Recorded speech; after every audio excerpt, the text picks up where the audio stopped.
Hai, belajar grammar yuk. Kali ini kita akan belajar tentang simple past tense.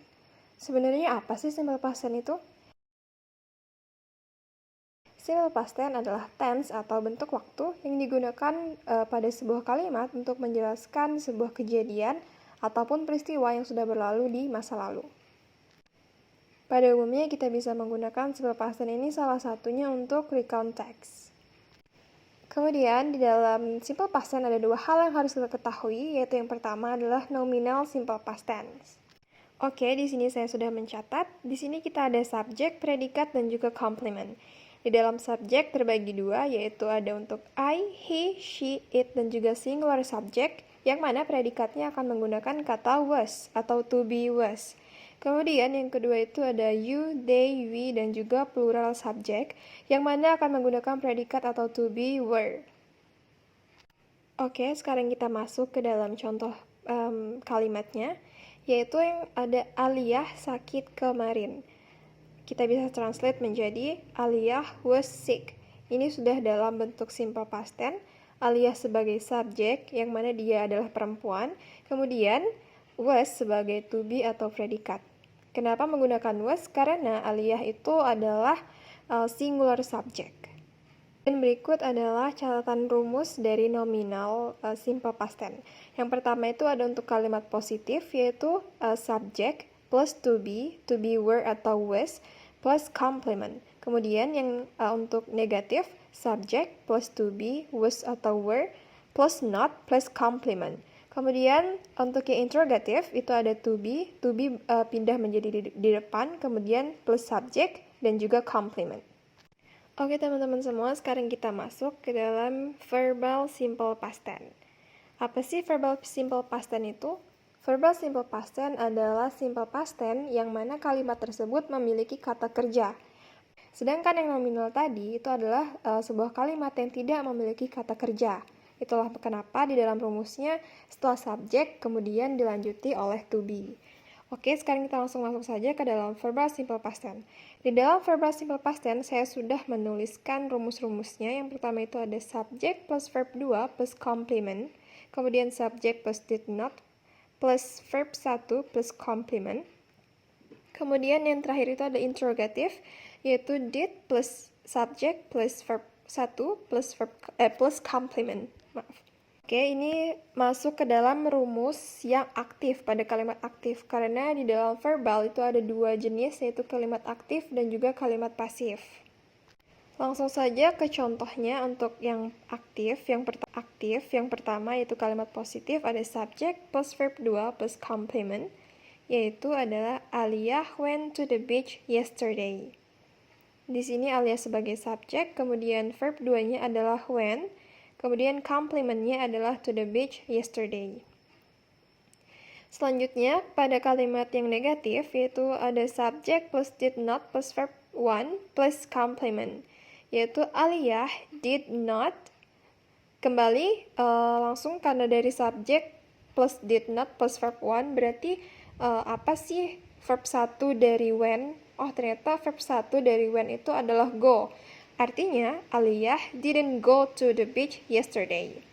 Kemudian langsung ke contoh yang interrogatif. Di sini ada rumus did plus subject plus verb 1 plus complement. Jadi langsung saja ke contohnya. Did Aliyah go to the beach yesterday? Seperti itu.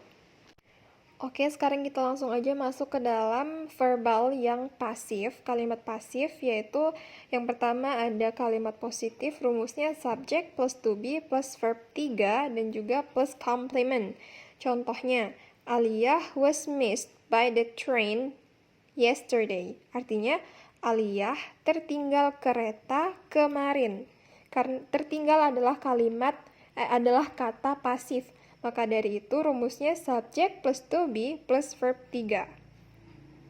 Lanjut ke kalimat negatifnya, yaitu ada rumusnya subject plus to be plus not plus verb 3 plus complement.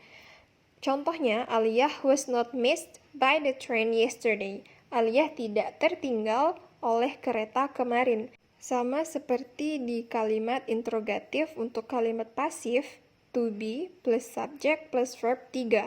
Tidak berubah verbnya, tetap pada verb 3, karena dia adalah kata kerja pasif. Oke teman-teman sekalian, hal-hal apa aja sih yang harus kita ketahui sebelum kita lebih dalam mempelajari tentang simple past tense? Jadi 2 hal yang harus kita ketahui, yaitu mengenai to be dan juga subjeknya. Kita di sini memiliki 2 bagian yang sudah saya tulis di buku catatan ini, yaitu ada I, he, she, it, dan juga singular subject. Yang mana I, he, she, it ini mereka adalah tunggal. Jadi mereka akan menggunakan kata was. Kemudian selanjutnya itu ada kata you, they, we, dan juga plural subjek lainnya. Itu akan menggunakan predikat atau to be, were. Jadi was dan were ini setara dengan I am untuk subjek I, dan juga is untuk subjek he, she, it, dan juga singular subjek lainnya. Kemudian untuk were itu dia setara dengan to be, are, yang mana you, they, we, dan juga plural subjek lainnya itu menggunakan are. Namun, are, is, dan I am itu digunakan dalam present tense, sedangkan was dan were itu khusus digunakan dalam simple past tense. Kemudian, jika teman-teman perhatikan, di setiap rumus pasti terdapat complement. Jadi, complement yang dimaksud ini salah satunya bisa pelengkapnya itu adalah adverbial phrase. Adverbial phrase ini dia adalah keterangan, bisa dibagi 2, yaitu ada adverbial of time dan juga ada adverbial of the place. Nah, untuk time sendiri itu dia ada yesterday, ada last night, last week, a week ago, 2 days ago.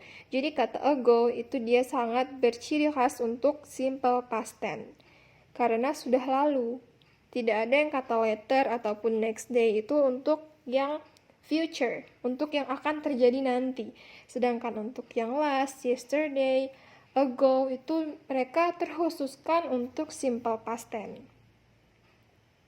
Sedangkan adverbial of the place itu kalian teman-teman bisa gunakan mungkin sebuah nama tempat, bioskop, cinema, house, or school, dan lain-lain. Kemudian di sini teman-teman, jika ingin bisa menguasai simple past tense, maka salah satu kuncinya adalah kita juga harus mengetahui banyak dan menghafal banyak tentang kosakata. Dan berikut ini ada irregular dan juga regular verb yang bisa teman-teman hafalkan dan juga bisa teman-teman pahami.